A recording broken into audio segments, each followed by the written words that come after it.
Muy buenas tardes a todos. Estamos nuevamente en una de las charlas que ofrece el Soy Profesor de Música, el canal para profesores de música.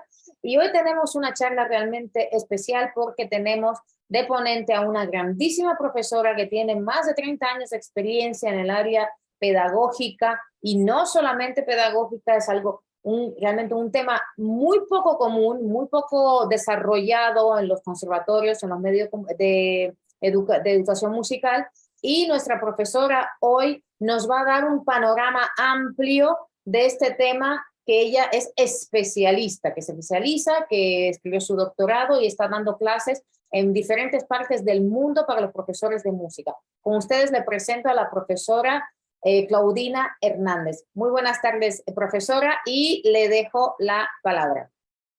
Buenas tardes a todos. Yo soy la profesora, bueno, como dijo Victoria, Claudina Hernández Bin.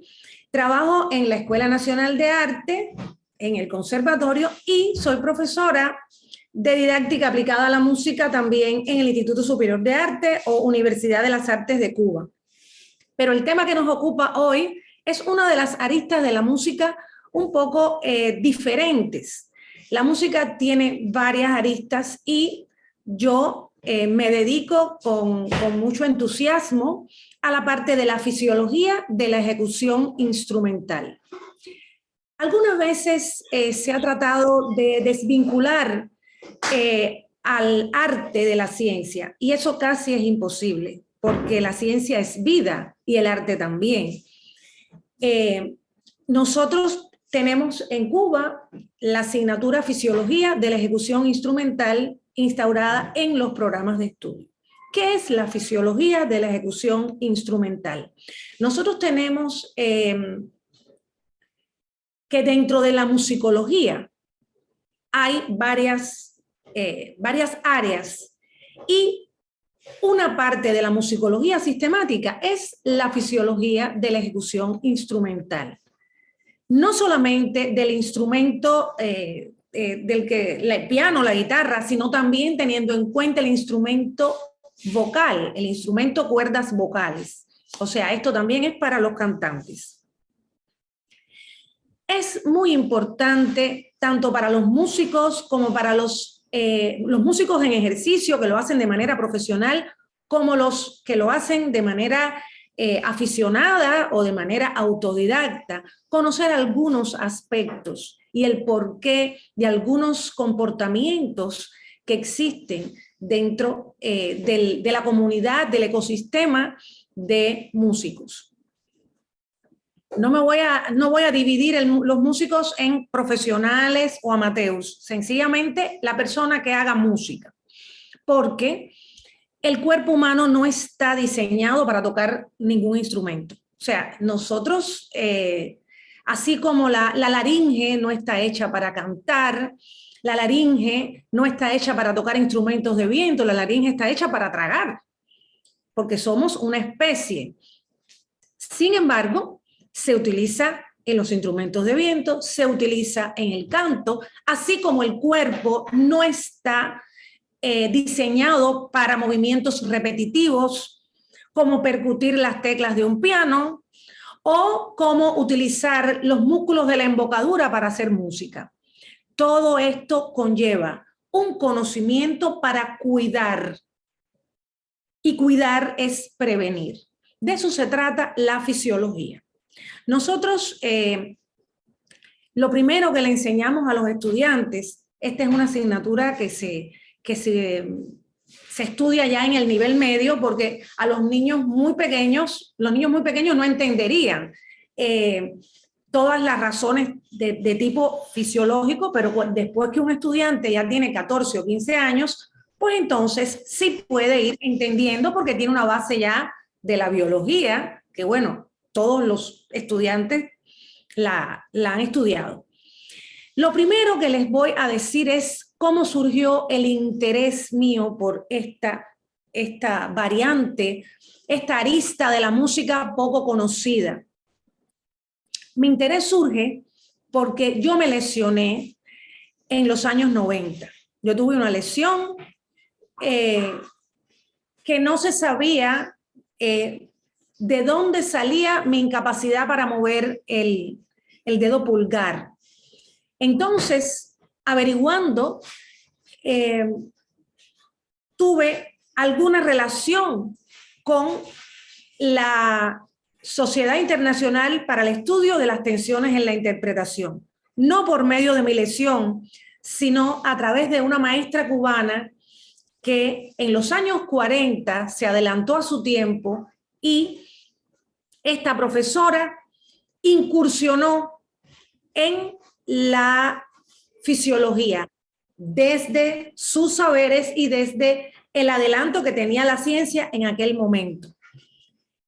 Y esta profesora tuvo el mismo profesor de la presidenta de esta asociación, que fue Tobias Mattei. Tobias Mattei fue un pianista inglés que escribió uno de los primeros textos que relacionaban la ciencia con la música, que se llama El piano y la fisiología, del año 1904. Estamos hablando de principios del siglo pasado. En el siglo pasado no se escuchaba acerca de esto. De hecho, podemos decir que cuando Tobias Mattei comenzó este camino de la ciencia y la música, entonces otros, casi siempre pianistas, comenzaron también este camino. A través de la profesora Carola Grindia yo recibí un entrenamiento y además la posibilidad de aprender no solamente la fisiología, que ya la tenía un poco adelantada, sino también la higiene de la práctica, que es la parte de la metodología que estudia cómo estudiar para no lesionarse o cómo proceder cuando un músico está lesionado y necesita seguir tocando. Por lo general, cuando una persona está lesionada de alguna estructura osteomioarticular, lo que se indica es reposo. Sin embargo, el reposo del músico es como el reposo del atleta, es un reposo activo, no hay un reposo absoluto.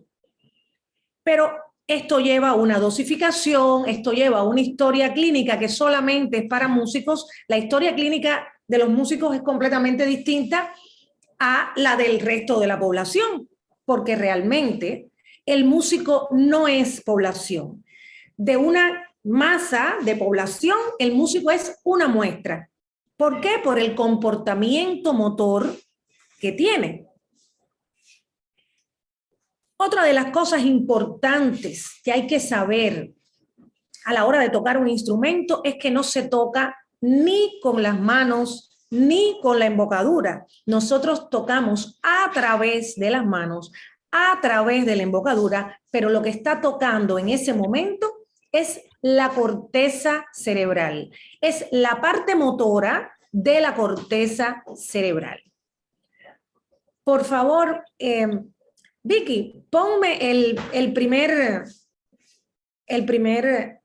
aquí tenemos la corteza sensorial, muy importante para nosotros, porque a través de sensaciones, o sea, en música tenemos las percepciones, las representaciones, las sensaciones, que muchas veces son un poco difíciles de enseñar a la hora de trabajar con un estudiante, porque las sensaciones hay que sentirlas, como dice la palabra, y para enseñarlas hay que tener un conocimiento del cuerpo. Es imposible enseñar una sensación, ya que es algo intangible, si no se tiene un mínimo, aunque sea un mínimo conocimiento del cuerpo para poder a través de semejanzas, a través de imágenes, en el caso de los estudiantes más pequeños, poder transmitirlo. La corteza motora es la encargada de poder hacer toda esta serie de movimientos. Entonces, ¿cómo sería? Es una pregunta que se hace todo el mundo. ¿El cerebro del músico es diferente? Pues sí, es diferente.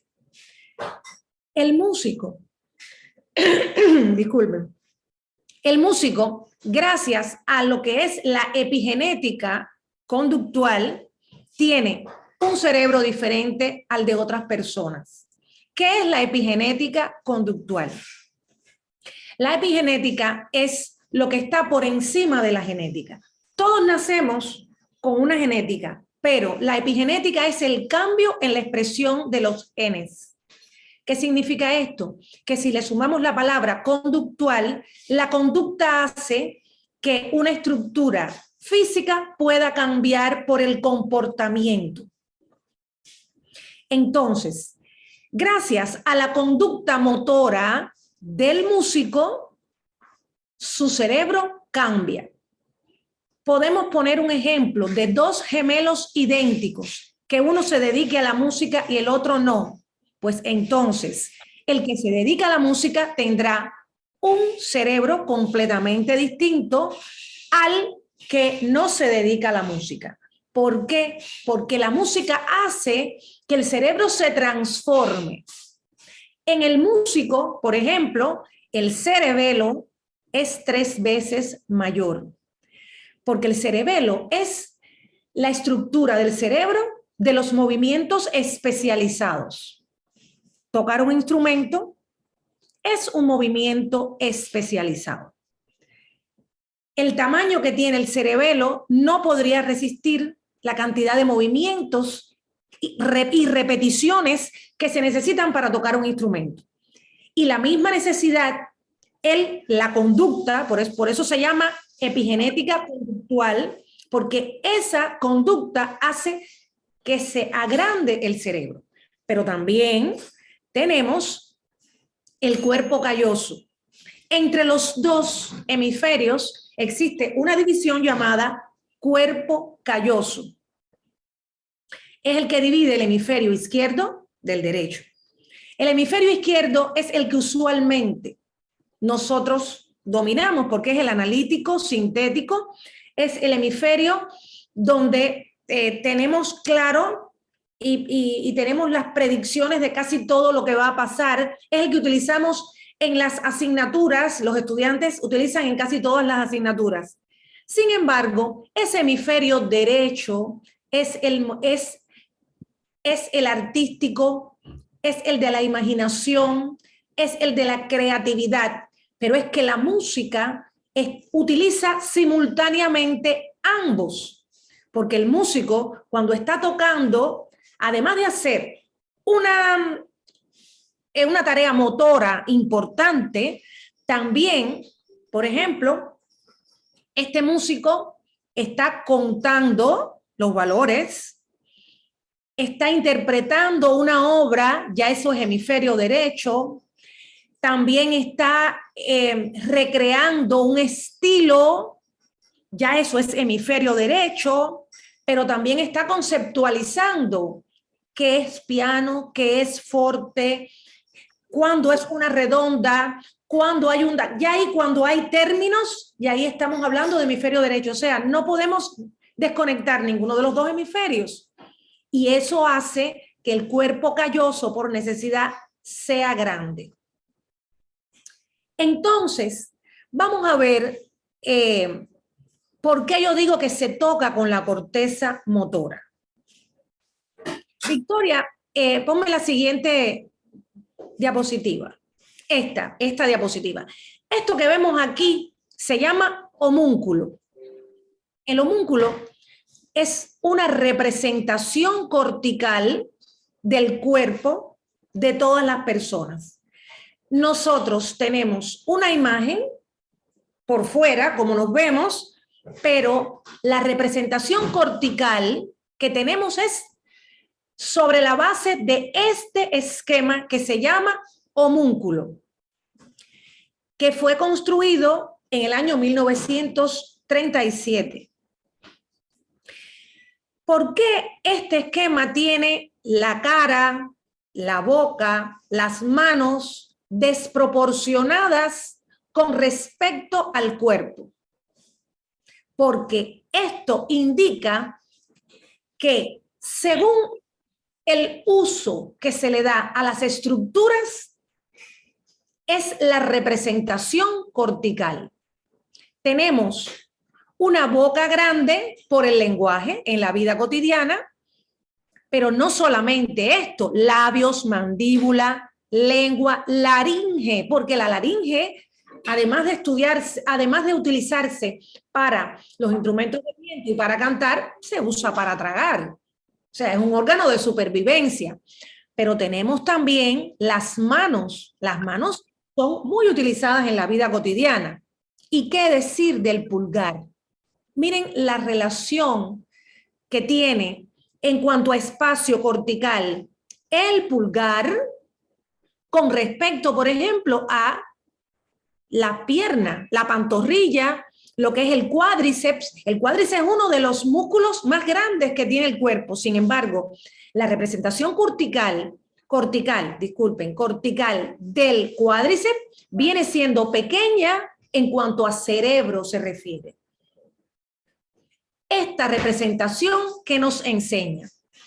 Nos enseña que todas estas áreas, cuando son lesionadas o son dañadas por una lesión, tardan más en recuperarse. Una lesión de pulgar suele ser mucho más dañina que una lesión de tobillo, por ejemplo, en un músico. Una lesión de embocadura, ya ahí es peor porque estamos hablando de algunas lesiones de embocadura que son irreversibles. Casi todas las lesiones de músico son lesiones que se pueden revertir, que se pueden curar, que se pueden mejorar, pero hay lesiones, que después vamos a hablar de eso, hay lesiones de la embocadura que son irreversibles y que hasta ahora la ciencia no ha podido tener una respuesta definitiva para ellas, porque suelen ser lesiones neurológicas. Pero también tenemos que esa corteza cerebral cambia según el instrumento. Este es el homúnculo general para todas las personas, toquen o no toquen el instrumento. Esta corteza cerebral varía según el instrumento que la persona toca. Por ejemplo, la representación cortical de un violinista en su mano izquierda es mayor que en la derecha, porque la mano que digita es la izquierda y la mano derecha es la del arco. Hacen dos funciones motoras diferentes. En el caso del pianista es igual, porque la función motora de las dos manos es igual. Pero ¿qué decir de un saxofonista? Por ejemplo, las maderas, saxofón, fagot, oboe, clarinete. Esos instrumentistas tienen una representación cortical de la boca mayor, porque es que todos los músculos que rodean la embocadura hacen un papel preponderante en el sonido del instrumento. Entonces, este esquema estaría aumentado de tamaño en un instrumentista de viento madera y en los pulgares, porque estos instrumentistas sostienen su instrumento con el dedo pulgar. Una de las representaciones corticales más diversas, por ejemplo, es la de los percusionistas. El percusionista domina una gran gama de instrumentos que no se relacionan entre sí, que son muy diferentes, y un percusionista de carrera, estoy hablando de los de conservatorio, por ejemplo, puede tocar caja, puede tocar percusión menor, pero también puede tocar xilófono, y son diferentes. El xilófono es como una reducción de piano, pero también tenemos una persona que toque batería. La persona que toca batería tiene visiblemente involucrado todo el cuerpo. No quiere decir que los demás no lo tengan, pero suele ser que la corteza cerebral del percusionista sea una de las más ricas que existen. También en los cantantes, esta representación cortical, la boca es aumentada de tamaño por el esfuerzo que debe hacer la laringe, que no está diseñada para cantar.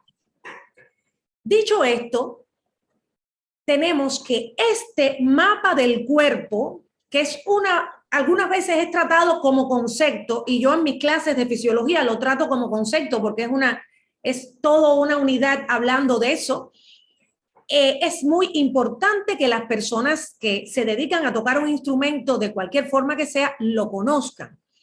Por ejemplo, el comportamiento motor de un no pianista que toque piano es muy interesante si se tiene en cuenta este esquema, porque si nosotros tratamos de forzar a un guitarrista a que toque el piano como un pianista, entonces ahí tendríamos que conocer un poco cuál es el trabajo que hay que hacer con esa mano izquierda, con esa mano derecha. Si yo tengo un violinista o un guitarrista que tienen actitudes diferentes en su mano izquierda y en su mano derecha, porque el guitarrista, por ejemplo, tiene en su mano derecha la pulsación y en la mano izquierda tiene una digitación, entonces yo voy a trabajar su mano derecha. Y muchos dirán, bueno, ¿y por qué? Si la mano que digita es la mano izquierda. Porque también hay que conocer que el cuerpo actúa con una bilateralidad. Cuando el cuerpo actúa con esa bilateralidad, entonces nosotros potenciamos por bilateralidad la mano que queremos enriquecer en movimiento. Si yo trabajo la mano izquierda también de un violinista, estoy potenciando su mano derecha.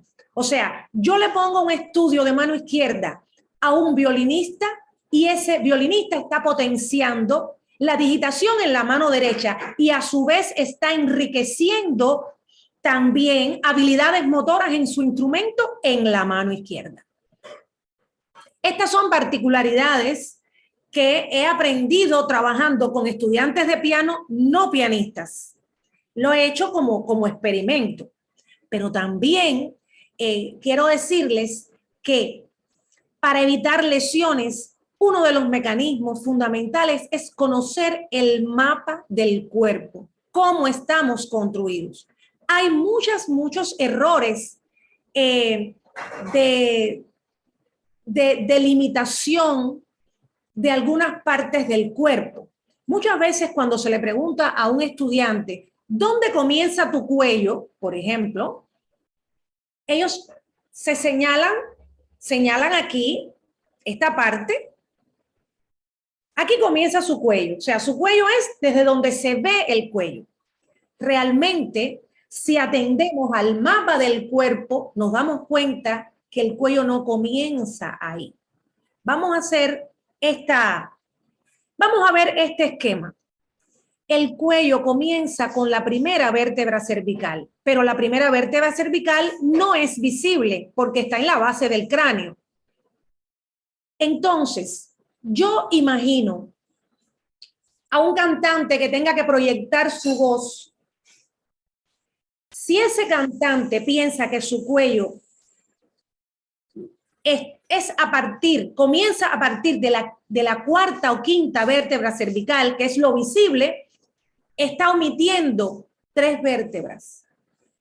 Vértebras que no se ven, pero cuando él tenga la conciencia de que su cuello es más largo, la emisión de la voz cambia.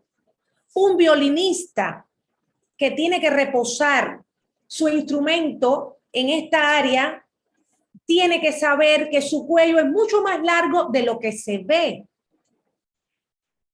Otros errores también se cometen, por ejemplo, con el centro del cuerpo. Muchos estudiantes, cuando les preguntamos cuál es el centro de tu cuerpo, ellos señalan la cintura. Para la anatomía solamente existe una sola cintura y está bastante arriba, que es la cintura escapular. Toda esta parte se llama cintura escapular, pero no existe para la anatomía la cintura que existe para la moda o para la ropa, porque el centro del cuerpo es la coyuntura de la cadera. Para los instrumentistas que tocan sentados, para los intérpretes que tocan sentados, como los pianistas, como los chelistas, es muy importante saber que el centro de su cuerpo es la coyuntura de la cadera y es una de las palancas más grandes que tiene el cuerpo. Entonces, ya tenemos que saber que la parte lumbar, la parte de el punto de sustentación con los dos huesos en los isquiones, es la parte donde se apoya el cuerpo cuando tocamos sentados. Y esta permite balancearnos en cualquier dirección, porque estamos sentados sobre los dos huesos de la pelvis. Y ese es el centro del cuerpo. Entonces, al existir tantos errores, también se cometen tocando, porque las personas emiten el sonido o tocan según creen que son y no como realmente son. Otro de los ejemplos es el piano. Es muy común que las personas piensen que se toca desde el hombro. Lo más lejano, muchas veces, que las personas creen que se mueve la mano para tocar un movimiento básico de la ejecución pianística es el hombro. Sin embargo, el brazo no comienza en el hombro. El brazo comienza en la clavícula. Yo los invito a ustedes un momento a hacer el siguiente ejercicio. Tocar este huesito que tenemos aquí. Aquí tenemos dos huesos. Si tocamos con la mano contraria este huesito y levantamos el brazo, vamos a ver que donde movamos el brazo va a haber un accionar y vamos a sentir una flexibilidad de este hueso, porque realmente el brazo se mueve desde aquí. Quiere decir que el brazo es mucho más grande de lo que nosotros creemos. Imaginen un violinista, por ejemplo, que al tocar su instrumento tenga una visión reducida de su brazo. Hay una limitación en el movimiento, hay una restricción del sonido. ¿Por qué? Porque cuando él mueve su brazo como él es realmente y no como cree que es, entonces ese arco se puede mover libremente porque su brazo aumenta de tamaño. Esas son algunos de los errores que muchas veces se cometen por no conocer. Y por no conocer, entonces tenemos otro de los errores más comunes, no solo en el piano, también en otros instrumentos. Muy importante, las maderas, los instrumentistas de las maderas. Vamos a pasar a la próxima imagen, donde vamos a ver una imagen del pulgar. Los dedos se mueven desde la muñeca. Muchas personas intentan mover los dedos en cualquier instrumento desde la articulación metacarpofalángica, que es esta, los nudillos. Todos los dedos se mueven desde aquí. Como hay, cuando nosotros movemos los dedos desde esta parte, estamos usando la mitad de la mano. Estamos desaprovechando. ¿Qué pasa con el pulgar? ¿Y por qué es tan peligroso no saberlo mover en cualquier instrumento? Por eso digo las maderas para las personas que tocan instrumentos como fagot, como clarinete, como oboe. Cuando se toca un instrumento y se sostiene con el pulgar, hay que saber desde dónde se está sosteniendo el instrumento. Porque si no aparece algo que en anatomía y fisiología se llama compensación. Recuerden que el cuerpo siempre va a compensar. ¿Qué significa compensar? Un ejemplo. Esta silla donde yo estoy ahora sentada me queda un poco alta con respecto a la pantalla. Yo voy a estar muy poco tiempo aquí con respecto al tiempo que yo necesito frente a una pantalla. Pero si yo estuviera trabajando, como algunas veces que estoy varias horas, yo comienzo y mi cuerpo se adapta. ¿Y qué hace el cuerpo? Compensa. Esas medidas compensatorias que tiene el cuerpo con respecto a la situación ergonómica que tenga, significan que el cuerpo se va a acomodar, pero en detrimento de articulaciones, estructuras, músculos, tendones, ligamentos, y entonces pasa la tensión de un lugar a otro. Muchas veces, muchísimas veces, las lesiones en los dedos pulgares es por una mala colocación del pulgar. En el piano es muy común que personas utilicen el pulgar desde esta articulación y no desde esta. Imagínense, el largo del pulgar es este. Si utilizan el pulgar a partir de aquí, están utilizando una cuarta parte de una estructura que debían usar completamente. Pueden tocar, pero ¿qué es lo que pasa cuando no se utiliza toda la estructura del pulgar? Bueno, lo que sucede es que esa tensión va a las estructuras del antebrazo. Los dedos no tienen músculos propios de movimiento, tienen otros, pero de movimiento no, porque los tendones que mueven los dedos están en el antebrazo, y los que mueven el antebrazo están en el brazo, y los que mueven el brazo están en la espalda. O sea, es una cadena de movimiento. Nosotros nos movemos por una cinemática de movimiento que, bueno, y eso sería dentro del campo de la biomecánica, pero eso significa esto. En el caso de los pianistas, les puedo decir que la mayoría de las lesiones de los pianistas vienen por la evolución de los instrumentos. Hasta el siglo XVIII se escribía para antiguos instrumentos de teclado. Toda la obra de Bach se escribió para instrumentos que tenían un peso muy ligero, clavicémbalo, clavicordio, pero después cuando vino el pianoforte tampoco era un instrumento pesado. Pero ahora el pianista actual está tocando un instrumento que tiene un gran peso, porque si le aplicamos la primera ley de Newton, tenemos que fuerza es igual a masa por aceleración. La fuerza imprimida a la tecla con la velocidad se convierte en masa, porque yo voy a hacer una escala en semicorcheas en un antiguo instrumento de teclado y no tengo que hacer tanto esfuerzo con la 1,5 o 2 onzas que pesa una de las teclas. Yo estoy percutiendo, yo estoy manejando a nivel muscular martillos y estoy regulando la velocidad con que el martillo golpea la cuerda, y esa velocidad la estoy graduando a nivel muscular, porque esa es otra de los factores de riesgo que tenemos los músicos. Trabajamos con algo muy lesionante que se llama motricidad fina. Nosotros tenemos 3 tipos de motricidad. El cuerpo humano tiene 3 tipos de motricidad. La motricidad gruesa, una persona corriendo, esa es motricidad gruesa. La mayoría de los atletas, por eso es un error muchas veces comparar al músico con el atleta, porque el atleta, la mayoría, es que el atleta trabaja con motricidad gruesa, corre, salta, hace movimientos muy visibles. Está la motricidad media. ¿Cuál es la motricidad media?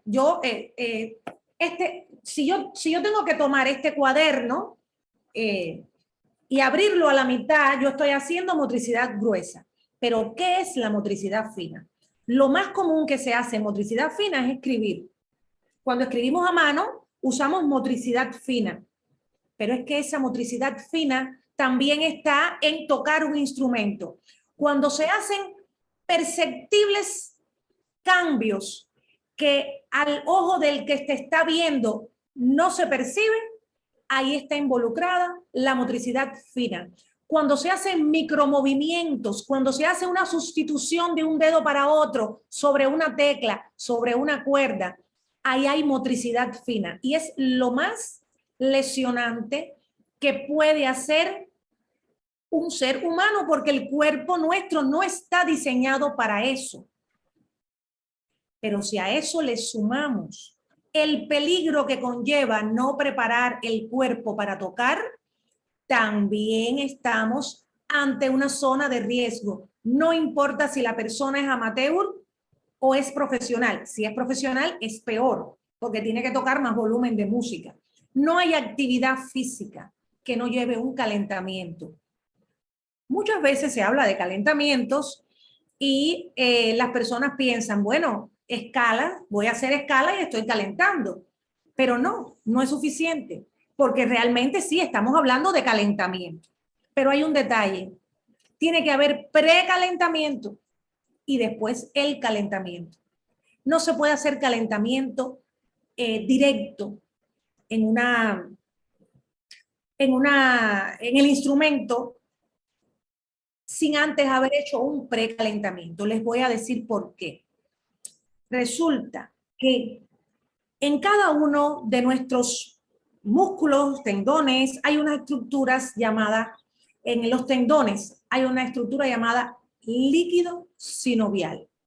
Pero el líquido sinovial no está en estado líquido. Se llama así para la biología, se llama así para la fisiología, líquido sinovial.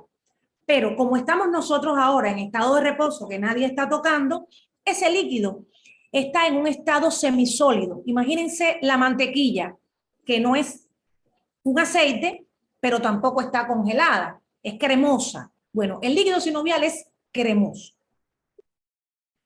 ¿Qué significa esto? ¿Qué papel juega en los tendones? Nosotros, los tendones de todos nosotros en estos momentos, como estamos en estado de reposo, pues la estructura vaina, hay una vaina que envuelve los tendones. Todos los tendones están amontonados. Háganse la idea de que esta es la vaina y estos son los tendones. Los tendones no tienen espacio para moverse. En el estado donde estamos nosotros, porque estamos en un estado de reposo, no estamos digitando, no estamos moviendo los dedos. Al estar en ese estado de reposo, están en estado semisólido el líquido sinovial que envuelve esos tendones. ¿Qué pasa si nosotros nos ponemos a hacer escalas como calentamiento? Bueno, es que llegamos al piano o al violín, peor al instrumento de viento y nos ponemos a hacer escalas y creemos que estamos calentando. Ahí estamos favoreciendo algo que se llama crepitus, que es hacer trabajar los tendones en seco y en el caso de los instrumentos de viento, hacer trabajar los músculos de la embocadura en seco. ¿Qué significa en seco? Que al no tener espacio, cuando estamos tocando, estos músculos empiezan a hacer esto. ¿Y por qué en seco? Porque cuando se hacen precalentamientos, que son ejercicios especializados, que bueno, a los estudiantes se les enseñan esos ejercicios, pues entonces estos ejercicios derriten el líquido sinovial. Ese líquido sinovial ya sí está en estado líquido, tiene temperatura, al tener temperatura le da capacidad de trabajo al músculo y al tendón, y entonces les voy a poner una analogía que todos hemos visto. Por ejemplo, les voy a poner un ejemplo. Háganse la idea de cuando hacemos espagueti. Cuando hacemos espagueti, que ponemos a hervir el agua, ¿verdad? El espagueti, ¿cómo está? Es una vara, una varilla. ¿Qué sucede cuando el espagueti se pone en el agua hirviente? Pues el espagueti toma esa forma sinuosa que ya está listo para comer, ¿verdad?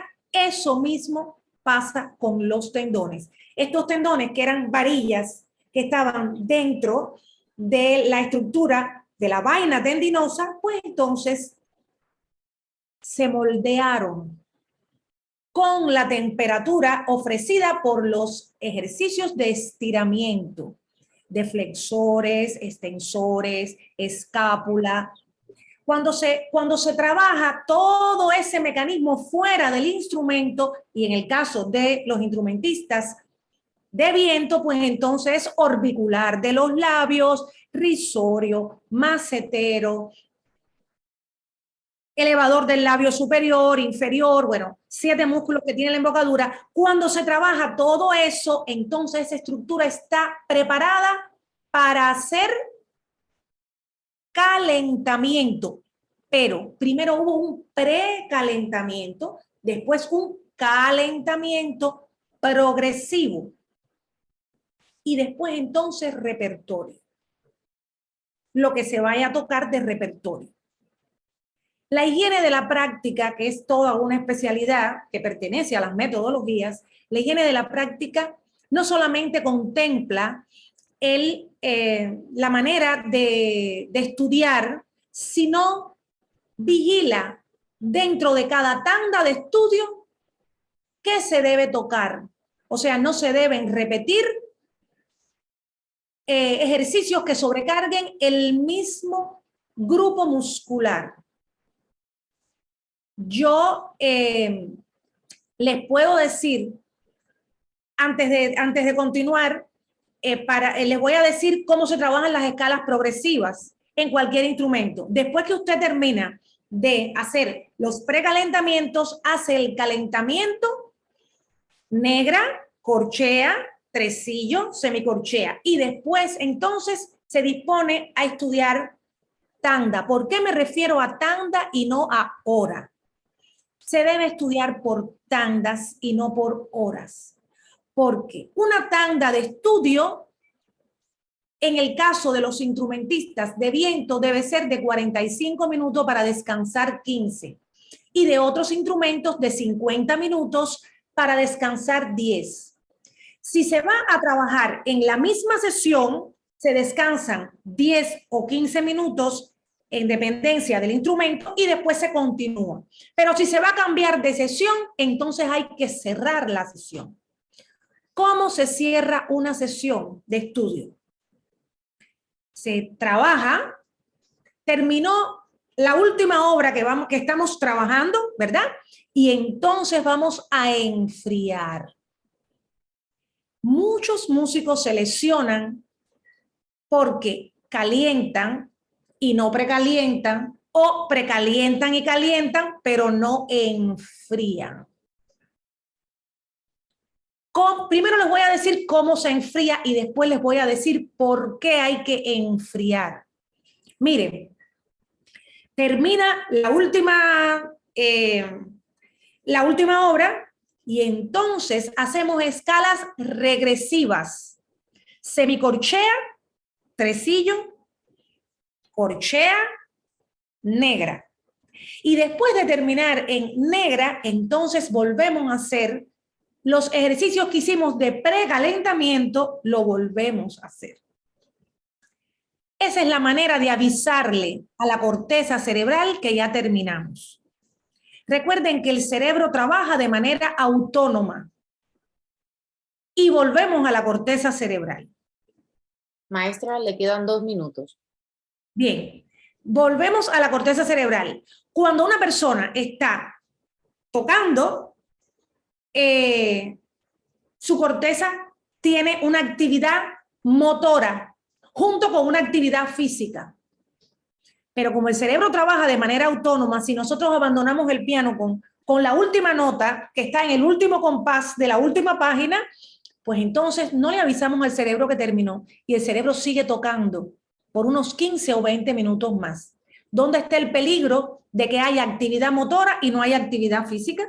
Pues el peligro está en que, como somos una especie y tenemos que sobrevivir por un mecanismo de supervivencia del mismo cerebro, el cerebro envía ácido láctico a los músculos y los inflama.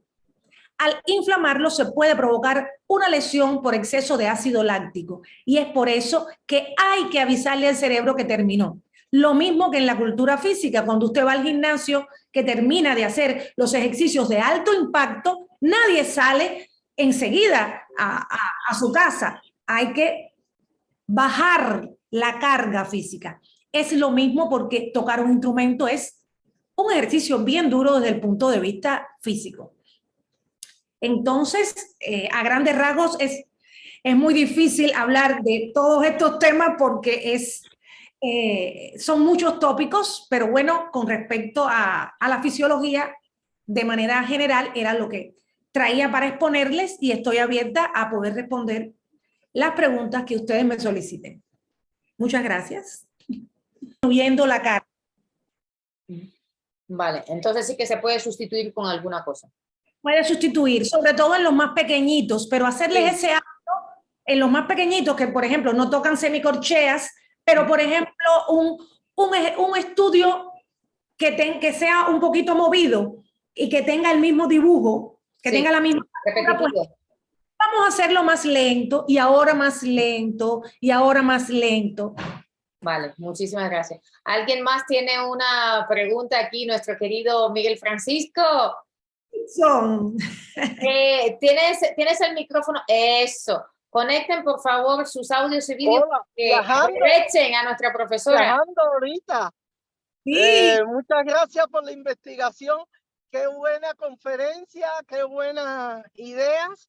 Y gracias. bueno, vamos a ver si aquí en México hay un dicho que dice que chango viejo no aprende maroma nueva. Entonces, a partir de mañana, chango se le dice, o sea, un mono amaestrado, que ya tenemos ya mucha edad, a ver si, pero voy a comenzar a practicar sobre estas ideas, a Fíjate ver, que yo a ver también. qué saco, a ver qué Yo tanto más también. longevo podemos hacer nuestra vida, ¿no? Me Sí. da mucho gusto saludarla, Victoria, que estés de nuevo en España, Claudina, que ya habíamos ya cuadrado también una sesión aquí en Zacatecas, en la universidad. Y bueno, vamos a ver si todo esto es posible. Maravillosa su exposición y qué bueno esto que tiene la tecnología de podernos encontrar, ¿no? Sí, ya veo Nuevamente. que estás en el coche aparte. Había hecho en Panamá, para la Asociación de Pianistas, yo he dado, bueno, cursos ya más especializados presidencialmente en Chile y en Panamá, pero no se conoce porque no existe la asignatura fisiología, no existe. Sí. Existe algunas veces a nivel de posgrado, que yo también la doy en posgrado, en la Universidad de las Artes, en las 2 maestrías, doy la higiene de la práctica como asignatura y la fisiología, que bueno, tiene muchas aristas, porque doy también un curso llamado Música, Instrumento y Escena, que es completamente de miedo escénico, porque el miedo también es biológico, y lo Claro. trata el origen biológico del miedo. Entonces, bueno, ¿y qué cosa? Para que los músicos sepan qué cosa es miedo y qué cosa es ansiedad, que Así no es es. lo y saber canalizarlo. No hay que tenerle miedo al miedo, sino saber tratarlo. Ser Pero lo amiguito de él. Ser amiguito. Bueno, pues yo antes que nada quería comentarles a todos los que están aquí que la profesora tiene varios cursos que ya están listos para poder adquirirlos, poder comprarlos, escucharlos. Si tenemos suerte, la profesora nos puede dar un curso aparte de todo, de algunos temas, pero dentro de la página web de Soy Profesor de Música vamos a tener toda la información en donde ustedes van a poder tener ese chance de adquirir y conocer y realmente ya habéis visto qué nivel de profesores tenemos.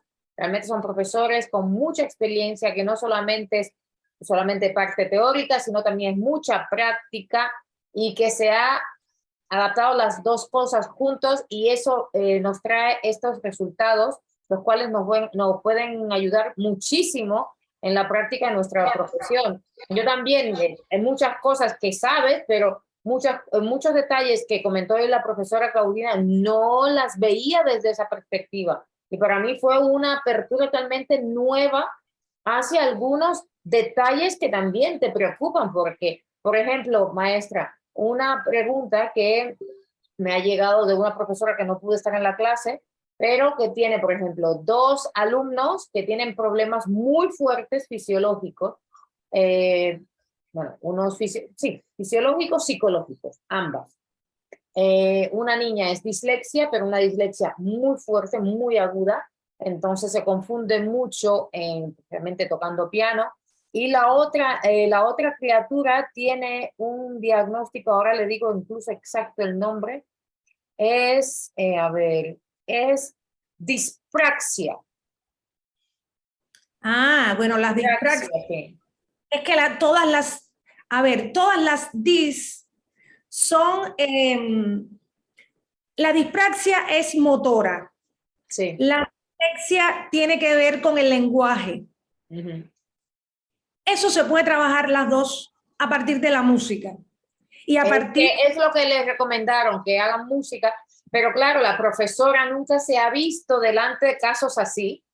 Y entonces, claro, está investigando y me ha preguntado si, por ejemplo, usted da algún tipo de curso relacionado con este tipo de tema. Entonces... No específicamente ese tipo de tema, pero ese tipo de tema se puede tratar a través del carácter semántico que tiene la música. Nosotros estamos haciendo música desde pequeño y no nos damos cuenta que tenemos otra lengua, o sea, casi como la materna, porque es tan natural para nosotros hacer música que es como un idioma que nació con nosotros. Pero cuando uno se pone a mirar el carácter semántico de la música y la analogía con el lenguaje, entonces sí se puede trabajar. La dislexia se puede trabajar creando unidades del discurso. Vale. Porque las unidades del discurso ayudan a organizar el pensamiento. Sí. Vale, entonces yo con su permiso le voy a comentar a la profesora que se comunique con usted para que por lo menos la vaya guiando, que le guíe, que le dé algunos tips, y si hace falta pasar un curso con usted, ella con todo gusto lo va a hacer, porque realmente se está encontrando con niños, y da gusto que los padres están abriendo su cerebro, se están dando cuenta que la música en muchas ocasiones ayuda muchísimo en muchos aspectos fisiológicos, psicológicos y para los niños. Aquí tenemos una pregunta de Martín. Por favor, Martín, adelante. Sí, muchas gracias. Quiero agradecer también a la maestra Claudina, de verdad que me quedo maravillado con la charla, con la ponencia, y muchas cosas para seguir descubriendo, para seguir investigando. Acá en mi país, en Perú, no existe específicamente la carrera de pedagogía musical.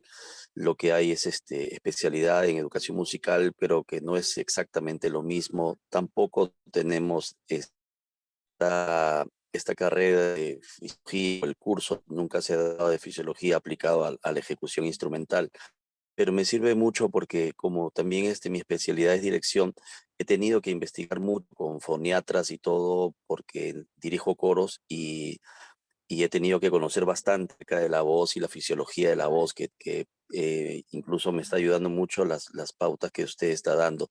Quisiera hacer una pregunta, saliendo un poco ya de la realidad del contexto peruano con respecto a la pedagogía musical, pero quisiera saber en qué puntos podrían converger la fisiología aplicada a la ejecución instrumental con la musicoterapia. Bueno, en el caso de la musicoterapia, porque yo también le doy clase yo estoy en un comité de médicos a los que yo les doy clase, porque en Cuba no hay medicina de las artes. O sea, esto que yo estudié está en el campo del Performing Arts Medicine, o sea, medicina de las artes. Así como existe la medicina deportiva, pues existe la medicina de las artes en algunos países. En Cuba no tenemos medicina de las artes, pero sí hay médicos interesados en algunas cosas, que eso no me dio tiempo decirlo hoy, pero hay algunas cosas de la medicina que están contraindicadas para músicos, porque solamente la medicina de las artes las trabaja. Entonces, en este grupo de médicos está el diplomado de música y salud y el diplomado de musicoterapia. ¿En qué coincide? Coincide en que la musicoterapia trabaja con el ISO, información sonora que tenemos todos. En el caso de la musicoterapia se trabaja con la información sonora del paciente, que es la historia sonora de la persona. Pero nosotros, como profesionales de la música, tenemos una información sonora que también podemos utilizar. ¿Cómo una persona que no necesita musicoterapia utiliza la información sonora? Bueno, la buena noticia es que en el caso de los músicos, por ejemplo, que ese es otro aspecto que tiene que ver con la neurociencia, los músicos no leemos. A estas alturas de estar tanto tiempo involucrados en la música, nosotros no leemos. nosotros asociamos patrones que tenemos en una biblioteca audiovisual, sonora, y eso lo relacionamos con el código escrito, pero nosotros realmente no leemos. Ese tipo de asociación, ¿cómo lo hace el paciente de musicoterapia?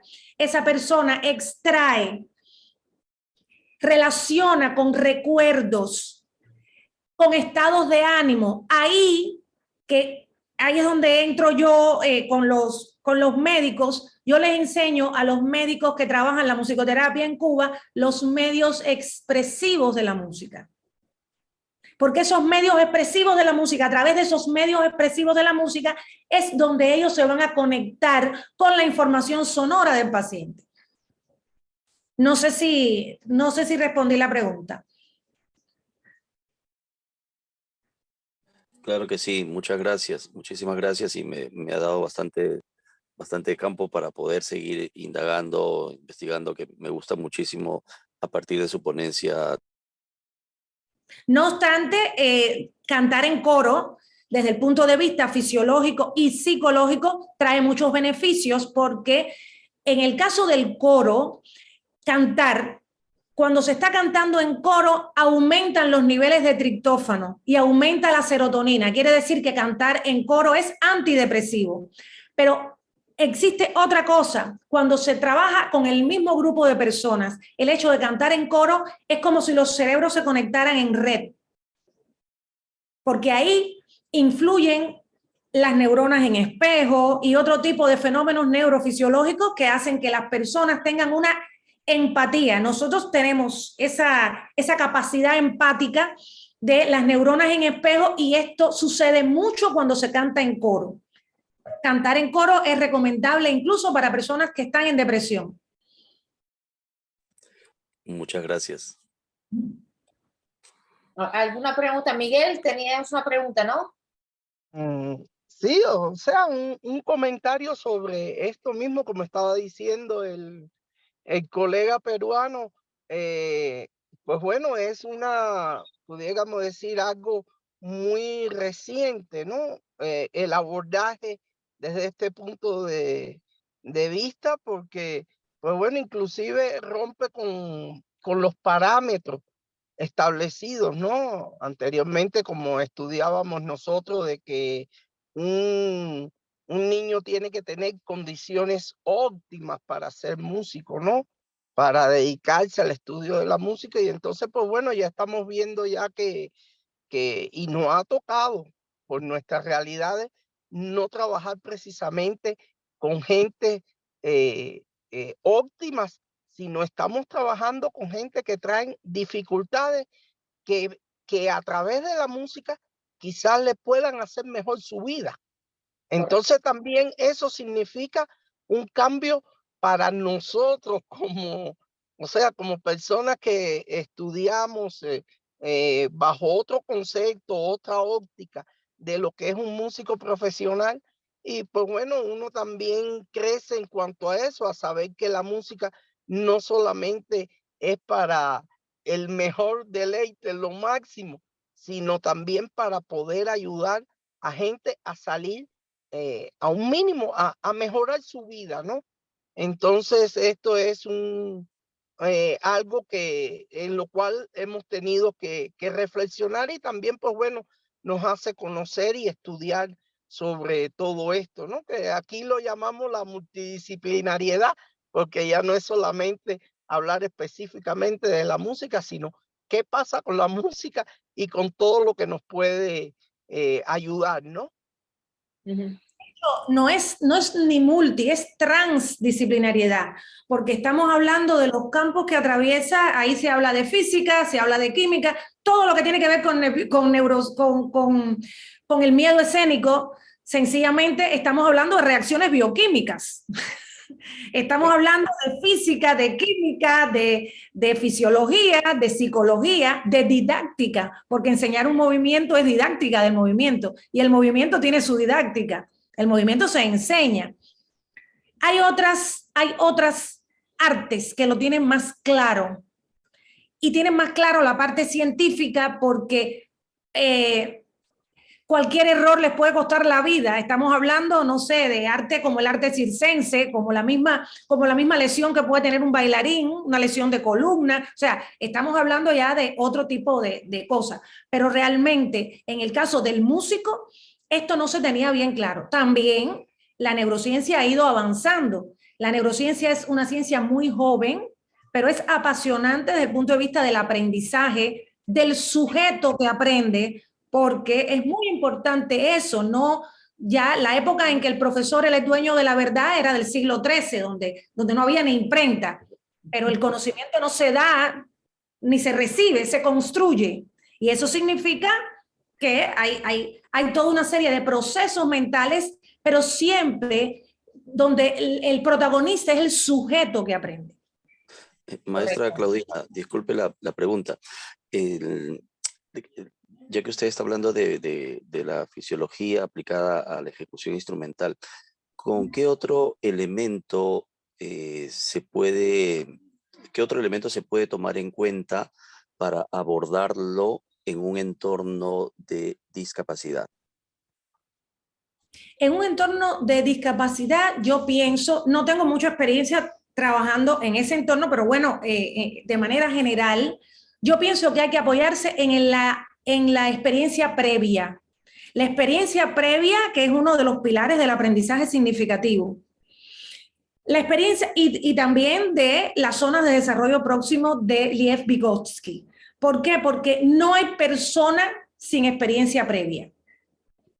Y tiene que haber una zona de confort de la persona que está recibiendo ese conocimiento para que no sienta que todo es nuevo o que no puede con esto. Y esto es para todo tipo de enseñanza. En el caso de una persona que tenga capacidades especiales, pues entonces hay que tratar con esa experiencia previa que tiene esa persona. ¿Qué tú sabes hacer?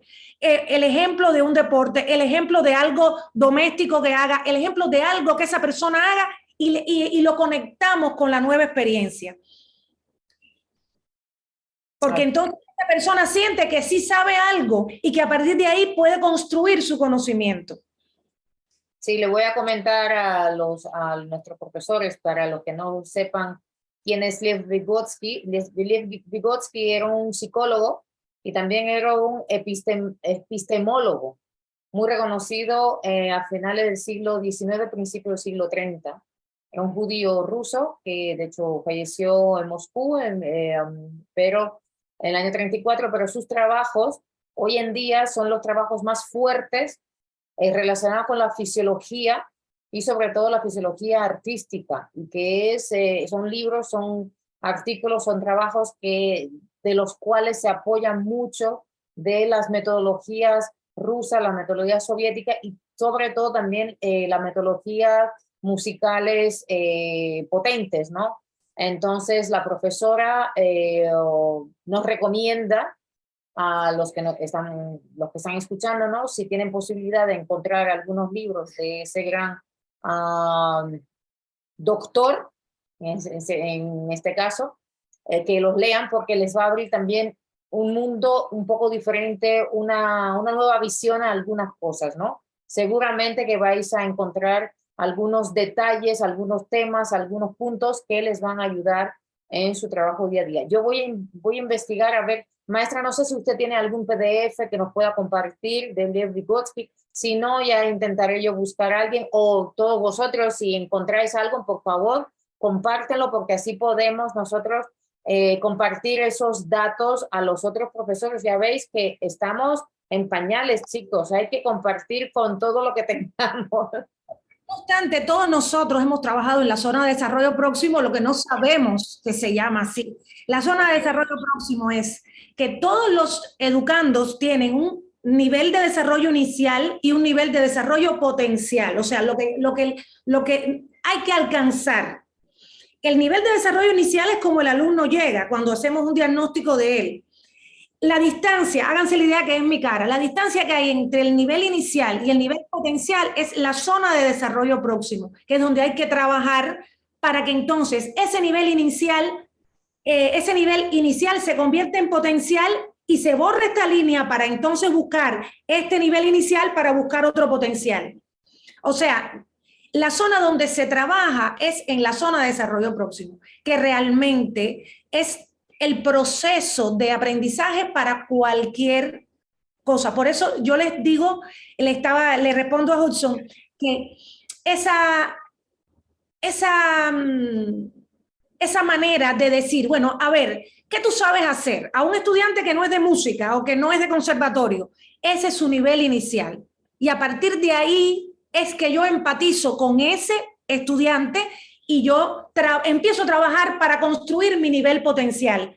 Pero no puede ser la música, porque si es un estudiante que tiene necesidades especiales y además de eso nunca ha hecho música, yo tengo que ver qué hace, si le gusta dibujar, si le gusta, hay algo donde yo me puedo anclar para poder trabajar en la zona de desarrollo próximo y lograr el desarrollo potencial. ¿Alguien más tiene una pregunta a la profesora antes de que terminemos?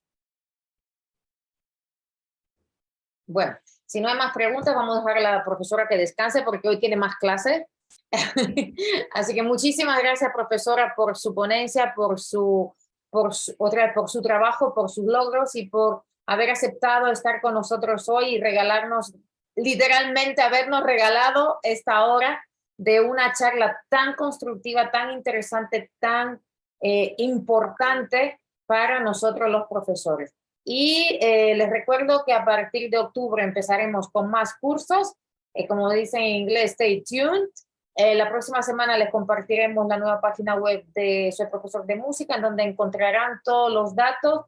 Pero eso sí, habrán cosas que serán gratis y otras cosas que serán solamente para los miembros. Ya ustedes lo van escogiendo digamos, su manera de aportar y su manera de inscribirse en los cursos que vamos a, bueno, que voy a programar, porque al final de cuentas estoy solo haciéndolo todo. Pero bueno, les agradezco mucho el apoyo que ustedes siempre me brindan, todos, realmente. María, Miguel, siempre estáis ahí, y les agradezco muchísimo sus buenas palabras, y les agradezco el hecho que ustedes me están mostrando cada vez unos nuevos caminos a seguir, y que lo que estoy haciendo está bien y va a llegar para algo realmente positivo. Así que espero que así sigamos, y acuérdense que esta página es para todos y todos pueden compartir nuestra información. No es solamente para el canal, sino lo que ustedes lean y vean que es interesante, compártenlo. Llamen a personas, a sus colegas, a que entren al canal y que también que se nutran, que aprendan. Hay cosas que les interesan, otras no, pero bueno, yo intento todos los días publicar algo interesante relacionado con la pedagogía musical. María, ¿querías decir algo? Nada, compartir algo con la profesora que igual que mi experiencia personal me ha llevado a una búsqueda, ¿no? Por más conocimiento sobre esta temática de la fisiología, y hace unos años yo, para mi utilización personal, he compilado un conjunto de ejercicios relacionados con el calentamiento y el estiramiento, ¿no? Bajo un título que es la salud del músico, justamente, y es un tipo de ejercicios que normalmente yo aplico con mis alumnos al inicio y al final de las clases, calentando gradualmente el cuerpo desde el cuello hasta la cintura y terminando con la muñeca, y al final el estiramiento, ¿no? Pero ahora sí con su charla, ¿no? Me ha aportado muchísima información, muy diversa además, y el tema del calentamiento motor, ¿no? Y las escalas progresivas y regresivas, o sea, es un elemento más y muy importante a tener en cuenta, ¿no? En mi trabajo futuro, ¿no? O sea, es una temática de cierta forma que me ha llevado a una búsqueda desde el punto de vista personal, y un poco que intuitivamente, investigando, he encontrado incluso algunos artículos, todo es en portugués por ahora, ¿no? Y algunos en español, porque incluso hay una página que creo que está vinculada a alguna institución española, donde se encuentra un conjunto de ejercicios para las diferentes actividades y algunos recomendados para el calentamiento de, de los músicos, ¿no? Y entonces, bueno, ¿qué decir? Nada, que me voy a poner al tanto para poder seguir sus cursos, ¿no? Y seguir enriqueciendo mis conocimientos. Pero el comentario al final es el siguiente. No siempre los alumnos y los padres de los alumnos entienden la necesidad del calentamiento y el estiramiento. Yo cuando empiezo a trabajar con los muchachos y empiezo con los ejercicios de calentamiento, los muchachos me miran de una forma muy rara, porque no tiene nada que ver con la música. Porque y por veces eso crea una especie de resistencia, ¿no? Rechazo. Hay veces que ya van a clase y mirando así, pero ¿qué está haciendo esta mujer? Es una cosa muy, pero ¿qué está haciendo ella, no? Porque empieza todo aquel trabajo, ¿no? Desde el cuello, moviendo el cuello para acá, para allá, y las manos, y la cintura, y me miran así muy raro, pero eso no tiene nada que ver con... Yo creo, ¿sabes qué, María? Ahí ¿sabes a quién me recordaste? A la profesora Shklovska, cómo ella siempre se inventa cuentos relacionados con los movimientos, porque si no los niños a veces me tengo que convertir en una actora o una actriz ahí mismo, o una bruja o una princesa, para que ellos empiecen, pues definitivamente a los niños pequeños, creo yo que para darles el gusto, encontrarle en ese el gusto, hay que metérselo como juegos, como cuentos, como quién sabe qué, pero lo que tú comentas, la cuestión de los padres, porque los niños trabajan en casa, es muy importante.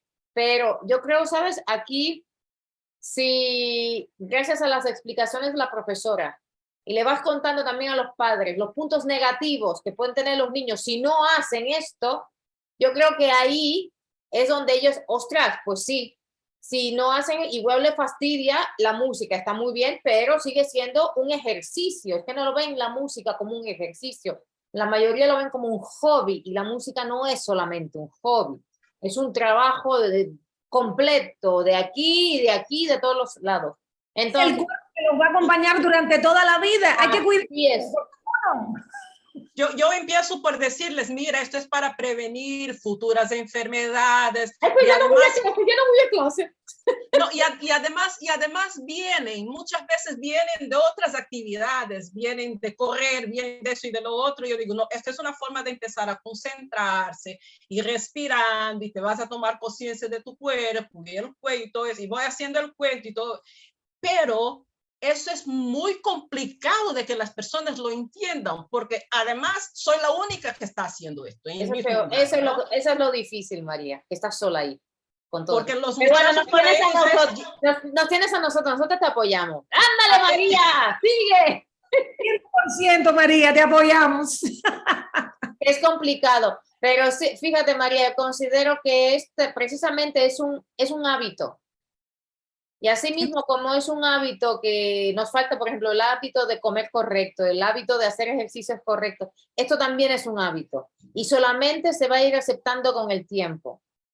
Entonces, ver que los jóvenes que tienen ya ese hábito, se va a ver la diferencia en que ellos no van a tener ningún tipo de problema fisiológico ni de motriz ni nada, y los otros que no lo hacen, algo van a tener diferente. Entonces, ahí puede ser, por ejemplo, es un ejemplo que tú puedes dar, simplemente, ¿entiendes?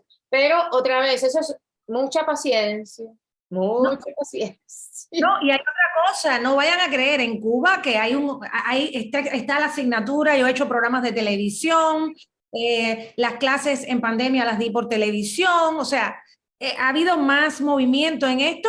Yo les puedo decir que las personas que tienen de verdad el hábito de no abandonar el calentamiento, el enfriamiento, casi siempre han sido pacientes y que se lo han ido transmitiendo a otras personas porque estas personas sí se han lesionado. Y como han tenido en peligro su trabajo o su estudio, entonces sí han tenido la necesidad de hacer la higiene de la práctica, que así es como se llama, y entonces le han dicho a otras personas, mira, es que yo me lesioné, y si no hubiera empezado a hacer ejercicios, claro, ya para cuando es lesión, ya al paciente, según la patología, se le da otro tipo de ejercicio. Pero ellos han tenido que aprender de una mala manera, por la mala experiencia de no poder tocar durante un tiempo, la necesidad de calentar. Y ahí es cuando, por lo general, el músico comienza su conciencia corporal cuando hay dolor. Cuando el cuerpo les duele, es que dicen, ay, tengo un cuerpo. No, tú tienes un cuerpo que tienes que cuidar. Así es lo que yo digo, los hábitos, los malos hábitos, pues no pasan factura. Bueno, chicos, vamos a dejar a la profesora porque ella tiene hoy más clases en la noche. Les doy a todos un abrazo, fuertísimo abrazo. Acuérdense que este vídeo se va a quedar grabado. Mañana compartiré el enlace para que ustedes lo vean, los que han llegado tarde, que puedan escucharlo del principio, porque fue bastante interesante, intenso, y van a aprender mucho. Les mando muchos besos y acuérdense que me pueden apoyar en todo, soy profesor de música. Un besito a todos y hasta luego. Hasta luego. Hasta luego, muchas gracias.